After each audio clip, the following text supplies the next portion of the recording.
ವೀಕ್ಷಕರೆಲ್ಲರಿಗೂ ಶುಕ್ರನ ರಾಶಿ ಪರಿವರ್ತನೆ ವಿಶೇಷ ಕಾರ್ಯಕ್ರಮಕ್ಕೆ ಸ್ವಾಗತ. ಸ್ನೇಹಿತರೆ, ಜ್ಯೋತಿಷ್ಯ ಶಾಸ್ತ್ರದ ಪ್ರಕಾರ ಸಂಪತ್ತು ಮತ್ತು ಸಂತೋಷವನ್ನು ನೀಡುವ ಶುಕ್ರನು ವರ್ಷ 2024 ಫೆಬ್ರವರಿ ತಿಂಗಳಿನ 12ನೇ ತಾರೀಕಿನ ದಿನ ಬೆಳಿಗ್ಗೆ 4:41 ಧನು ರಾಶಿಯಿಂದ ಮಕರ ರಾಶಿಗೆ ಸಂಚರಿಸುತ್ತಾನೆ. ಸೂರ್ಯ, ಮಂಗಳ ಮತ್ತು ಬುಧ ಈಗಾಗಲೇ ಈ ರಾಶಿಯಲ್ಲಿ ಚಲಿಸುತ್ತಿದ್ದಾರೆ. 4 ಪ್ರಮುಖ ಗ್ರಹಗಳ ಸಂಯೋಗವು ಮಕರ ರಾಶಿಯಲ್ಲಿ ಅನೇಕ ಶುಭ ಯೋಗಗಳನ್ನು ಸೃಷ್ಟಿಸುತ್ತದೆ. ಬುಧ ಮತ್ತು ಶುಕ್ರ ಒಟ್ಟಾಗಿ ಲಕ್ಷ್ಮೀ ನಾರಾಯಣ ಯೋಗವನ್ನು ರೂಪಿಸುತ್ತದೆ. ಇದು ಫೆಬ್ರವರಿ 12ರಿಂದ ಕೆಲವು ರಾಶಿ ಚಿಹ್ನೆಗಳಿಗೆ ಉತ್ತಮ ದಿನಗಳ ಆರಂಭವನ್ನು ಸೂಚಿಸುತ್ತದೆ. ಇವರು ಜೀವನದ ಎಲ್ಲಾ ದುಃಖಗಳಿಂದ ಮುಕ್ತಿ ಪಡೆಯುತ್ತಾರೆ. ಸೌಂದರ್ಯ, ಸಂಬಂಧಗಳು, ಪ್ರೀತಿ, ಇಂದ್ರಿಯತೆ, ಮದುವೆ ಮತ್ತು ಪಾಲುದಾರಿಕೆಯನ್ನು ಆಳುವ ಗ್ರಹ ಎಂದು ಕರೆಯಲ್ಪಡುವ ಶುಕ್ರವು ನಮ್ಮ ಜೀವನದ ವಿವಿಧ ಅಂಶಗಳಲ್ಲಿ ಪ್ರಮುಖ ಪಾತ್ರವನ್ನು ವಹಿಸುತ್ತದೆ. ಗ್ರಹವು ಮಕರ ಸಂಕ್ರಾಂತಿಯ ಜವಾಬ್ದಾರಿಯುತ ಮತ್ತು ಶಿಸ್ತಿನ ಚಿಹ್ನೆಯಾಗಿ ಪರಿವರ್ತನೆಗೊಳ್ಳುತ್ತಿದ್ದಂತೆ ಶನಿಯೊಂದಿಗಿನ ಸಾಮರಸ್ಯದ ಪರಸ್ಪರ ಕ್ರಿಯೆಯು ಆರ್ಥಿಕ ಲಾಭಗಳು ಮತ್ತು ಪ್ರಣಯ ಯಶಸ್ಸನ್ನು ಮುನ್ಸೂಚಿಸುತ್ತದೆ. ವೈದಿಕ ಜ್ಯೋತಿಷ್ಯದ ಪ್ರಕಾರ ಶುಕ್ರವು ಸೃಜನಶೀಲತೆ, ಮನರಂಜನೆ, ಮಕ್ಕಳು ಮತ್ತು ಮಕರ ರಾಶಿಯ 10ನೇ ಮನೆ, ಖ್ಯಾತಿ, ವೃತ್ತಿ, ಬೆಳವಣಿಗೆ, ಕೆಲಸ, ಮುಂಭಾಗ ಮತ್ತು ಸ್ಥಾನಮಾನವನ್ನು ಆಳುವ 5ನೇ ಮನೆಯ ಸಂಕೇತವಾಗಿದೆ. ಮಕರ ಸಂಕ್ರಾಂತಿಯಲ್ಲಿ ಶುಕ್ರನ ಸಂಚಾರವು ಪ್ರೀತಿ ಮತ್ತು ಸಂಬಂಧಕ್ಕೆ ನಂಬಲಾಗದ ಸಮಯವಾಗಿರುತ್ತದೆ, ಏಕೆಂದರೆ ನಿಮ್ಮ ವೈವಾಹಿಕ ಜೀವನದಲ್ಲಿ ವಿಳಂಬ ಸಮಸ್ಯೆಗಳು ಪರಿಹರಿಸಲ್ಪಡುತ್ತವೆ. ಸಂಬಂಧಗಳಲ್ಲಿ ವೃತ್ತಿ ಮತ್ತು ಸಾಮಾಜಿಕ ಸ್ಥಾನಮಾನದ ಮೇಲೆ ಹೆಚ್ಚಿನ ಗಮನವನ್ನು ಹೊಂದಿರಬಹುದು. ಹಂಚಿಕೆಯ ಗುರಿಗಳ ಕಡೆಗೆ ಕೆಲಸ ಮಾಡುವ ಮತ್ತು ಸ್ಥಿರ ಭವಿಷ್ಯವನ್ನು ನಿರ್ಮಿಸುವ ವ್ಯಕ್ತಿಗಳು ಹೆಚ್ಚು ಮಹತ್ವಾಕಾಂಕ್ಷೆ ಇರಬಹುದು. ಶುಕ್ರನು ಉಳಿತಾಯ, ಹೂಡಿಕೆ ಮತ್ತು ಭವಿಷ್ಯಕ್ಕಾಗಿ ಯೋಜಿಸಲು ಹೆಚ್ಚು ಒಲವು ತೋರಬಹುದು.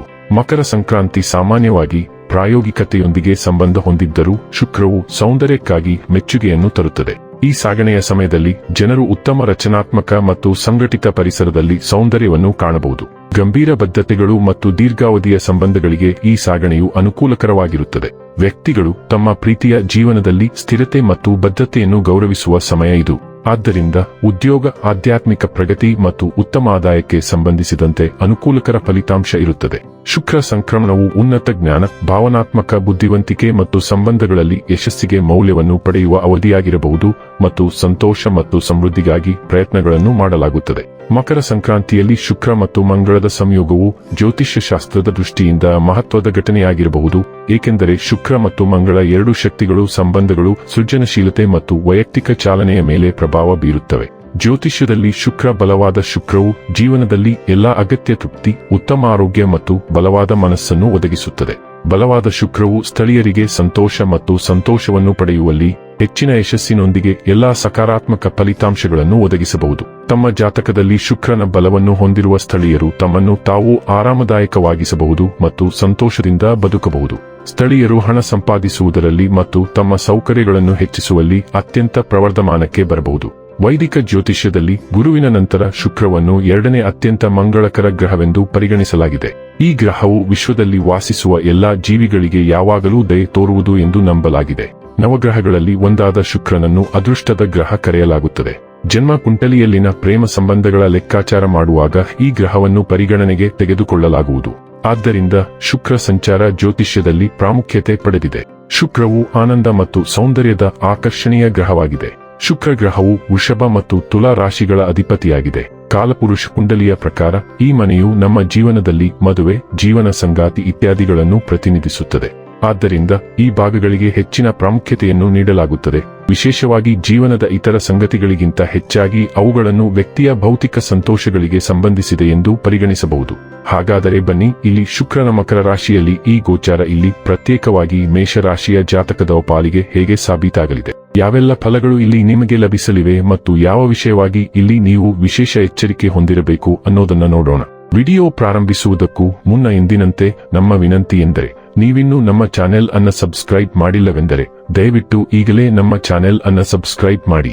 ಹಾಗೆ ನಿರಂತರ ವಿಡಿಯೋ ಅಪ್ಡೇಟ್ಸ್ಗಳಿಗಾಗಿ ತಪ್ಪದೇ ಪಕ್ಕದ ಬೆಲ್ ಐಕಾನ್ ಬಟನ್ ಕೂಡ ಕ್ಲಿಕ್ ಮಾಡಿ. ಸ್ನೇಹಿತರೆ, ಮೇಷರಾಶಿಯವರಿಗೆ ಸ್ಥಳೀಯರಿಗೆ ಶುಕ್ರವು 2ನೇ ಮತ್ತು 7ನೇ ಮನೆಯ ಅಧಿಪತಿಯಾಗಿದ್ದು ಅದು ಕುಟುಂಬ, ಸಂಪತ್ತು, ಮಾತು ಮತ್ತು ಮದುವೆ ಮತ್ತು ವ್ಯಾಪಾರ ಪಾಲುದಾರಿಕೆಯನ್ನು ಆಳುತ್ತದೆ ಮತ್ತು ಇದು ಹೆಸರು, ಖ್ಯಾತಿ ಮತ್ತು ಮನ್ನಣೆಯ 10ನೇ ಮನೆಯಲ್ಲಿ ಸಾಗುತ್ತಿದೆ. ಮಕರ ಸಂಕ್ರಾಂತಿಯಲ್ಲಿನ ಈ ಶುಕ್ರ ಸಂಕ್ರಮವು ಆದಾಯದ ಉತ್ಪಾದನೆ ಮತ್ತು ವೃತ್ತಿ ಜೀವನದ ಮೇಲೆ ಗಮನವನ್ನು ಮೀಸಲಿಡುತ್ತದೆ. ಇದು ವೃತ್ತಿಪರ ಬೆಳವಣಿಗೆ ಮತ್ತು ಪ್ರಗತಿಗೆ ದಾರಿ ತೆರೆಯಬಹುದು. ವ್ಯಾಪಾರದಲ್ಲಿರುವವರು ಲಾಭವನ್ನು ಗಳಿಸುತ್ತಾರೆ ಮತ್ತು ಭರವಸೆಯ ಅವಧಿಗಳು ಮತ್ತು ಬೆಂಬಲಿತ ವ್ಯಾಪಾರ ಪಾಲುದಾರಿಕೆಯು ಒಟ್ಟಾರೆ ತೃಪ್ತಿಗೆ ಕೊಡುಗೆ ನೀಡುತ್ತದೆ. ನೀವು ಹಣಕಾಸಿನ ಬಗ್ಗೆ ಮಾತನಾಡಿದರೆ ನಿರೀಕ್ಷಿತ ಸಕಾರಾತ್ಮಕ ಆರ್ಥಿಕ ದೃಷ್ಟಿಕೋನವು ವಿವಿಧ ಪ್ರಯತ್ನಗಳಿಗೆ ಸಾಕಷ್ಟು ಸಂಪನ್ಮೂಲಗಳನ್ನು ಒದಗಿಸುತ್ತದೆ. ಮಕರ ಸಂಕ್ರಾಂತಿಯಲ್ಲಿ ಶುಕ್ರನ ಪ್ರಭಾವವು ಸಂಬಂಧಗಳ ಜೊತೆಗೆ ಹಣಕಾಸಿನ ಅಂಶಗಳ ಮೇಲೆ ಕೇಂದ್ರೀಕರಿಸಬಹುದು. ಮೇಷ ರಾಶಿಯ ವ್ಯಕ್ತಿಗಳು ತಮ್ಮ ಪ್ರಾಯೋಗಿಕ ಪರಿಗಣನೆಗಳು ತಮ್ಮ ಸಂಬಂಧದಲ್ಲಿ ಒಂದು ಪಾತ್ರವನ್ನು ವಹಿಸುತ್ತವೆ ಎಂದು ಗಮನಿಸಬಹುದು ಮತ್ತು ಹಂಚಿಕೆಯ ಸಂಪನ್ಮೂಲಗಳ ಬಗ್ಗೆ ಚರ್ಚೆಗಳು ಇರಬಹುದು. ವೈಯಕ್ತಿಕ ಸಂಬಂಧಗಳು ಯಶಸ್ಸಿನ ಹಾದಿಯಲ್ಲಿವೆ ಮತ್ತು ಸಂಗಾತಿಯೊಂದಿಗೆ ಸಾಮರಸ್ಯವನ್ನು ಕಾಪಾಡಿಕೊಳ್ಳುವ ಪ್ರಯತ್ನಗಳು ಸಕಾರಾತ್ಮಕ ಫಲಿತಾಂಶಗಳನ್ನು ನೀಡುವ ಸಾಧ್ಯತೆಯಿದೆ. ಆರೋಗ್ಯ ಮತ್ತು ಫಿಟ್ನೆಸ್ ಮಟ್ಟಗಳ ಬಗ್ಗೆ ಮಾತನಾಡುವುದು ದೃಢವಾಗಿ ಉಳಿಯುತ್ತದೆ. ಒಟ್ಟಾರೆ ಯೋಗಕ್ಷೇಮಕ್ಕೆ ಕೊಡುಗೆ ನೀಡುತ್ತದೆ. ವೃತ್ತಿಪರ ಕ್ಷೇತ್ರದಲ್ಲಿ ನೆಮ್ಮದಿ ಇರುತ್ತದೆ. ಈ ಸಾಗಣೆಯ ಸಮಯದಲ್ಲಿ ಮೇಷರಾಶಿಯು ಸಕ್ರಿಯವಾಗಿರುತ್ತದೆ. ಮೇಷರಾಶಿಯ ವಿಧಾನವು ಸಂವೇದನಾಶೀಲವಾಗಿರುತ್ತದೆ ಮತ್ತು ಹಿರಿಯರ ಉತ್ತಮ ಬೆಳಕಿನಲ್ಲಿರಲು ಈ ಹಂತದಲ್ಲಿ ತಾರ್ಕಿಕತೆಯಿಂದ ಮಾರ್ಗದರ್ಶಿಸಲ್ಪಡುತ್ತದೆ. ವೃತ್ತಿಪರ ಕ್ಷೇತ್ರದಲ್ಲಿ ಹಿತೈಷಿಗಳು ಮತ್ತು ಹಿರಿಯ ಸದಸ್ಯರಿಂದ ಸಾಕಷ್ಟು ಮೆಚ್ಚುಗೆ ಇರುತ್ತದೆ. ಸಮಯವು ಮೇಷರಾಶಿಯವರಿಗೆ ಅನುಕೂಲಕರವಾಗಿದೆ ಮತ್ತು ಈ ಸಮಯವನ್ನು ವಿನಮ್ರ ನಡವಳಿಕೆಯನ್ನು ಇಟ್ಟುಕೊಳ್ಳುವ ಮೂಲಕ ಮತ್ತು ಜಗಳಗಳನ್ನು ತಪ್ಪಿಸುವ ಮೂಲಕ ಉತ್ತಮ ರೀತಿಯಲ್ಲಿ ಬಳಸಿಕೊಳ್ಳಬೇಕು. ಈ ಸಮಯದಲ್ಲಿ ಕುಟುಂಬ ಜೀವನವು ಸಮೃದ್ಧವಾಗಿರುತ್ತದೆ. ಎಲ್ಲ ರೀತಿಯ ಭಿನ್ನಾಭಿಪ್ರಾಯಗಳು ಕೊನೆಗೊಳ್ಳುತ್ತವೆ ಮತ್ತು ಶಾಂತಿ ನೆಲೆಸುತ್ತದೆ. ವೈವಾಹಿಕ ಜೀವನವು ನೆರವೇರುತ್ತದೆ ಮತ್ತು ವಿವಾದಗಳು ಶೀಘ್ರದಲ್ಲೇ ಕೊನೆಗೊಳ್ಳುತ್ತವೆ. ಮೇಷರಾಶಿಯವರಿಗೆ ಗರಿಷ್ಠ ಲಾಭವನ್ನು ಪಡೆಯಲು ಪ್ರಸ್ತುತದ ಮೇಲೆ ಕೇಂದ್ರೀಕರಿಸಲು ಸಲಹೆ ನೀಡಲಾಗುತ್ತದೆ. ಇನ್ನು ಕೊನೆಯದಾಗಿ ಈ ದಿನಗಳಂದು ಮಾಡಿಕೊಳ್ಳಬೇಕಾದ ಉಪಾಯಗಳ ಕುರಿತು ನೋಡುವುದಾದರೆ ಪ್ರತಿದಿನ ಓಂ ಶುಂ ಶುಕ್ರಾಯ ನಮಃ ಪಠಿಸಿ. ವೀಕ್ಷಕರೇ, ಇದಾಗಿತ್ತು ಮೇಷರಾಶಿಯ ಜಾತಕದವರ ಶುಕ್ರನ ರಾಶಿ ಪರಿವರ್ನತೆಯ ಮಾಹಿತಿ ಇಷ್ಟವಾದರೆ ವಿಡಿಯೋವನ್ನು ಲೈಕ್ ಮತ್ತು ಶೇರ್ ಮಾಡಿ. ಹಾಗೆ ಚಾನೆಲ್ ಸಬ್ಸ್ಕ್ರೈಬ್ ಮಾಡುವುದರ ಜೊತೆಗೆ ನಿರಂತರ ವಿಡಿಯೋ ಅಪ್ಡೇಟ್ಸ್ಗಳಿಗಾಗಿ ಪಕ್ಕದ ಬೆಲ್ ಐಕಾನ್ ಕ್ಲಿಕ್ ಮಾಡಿ.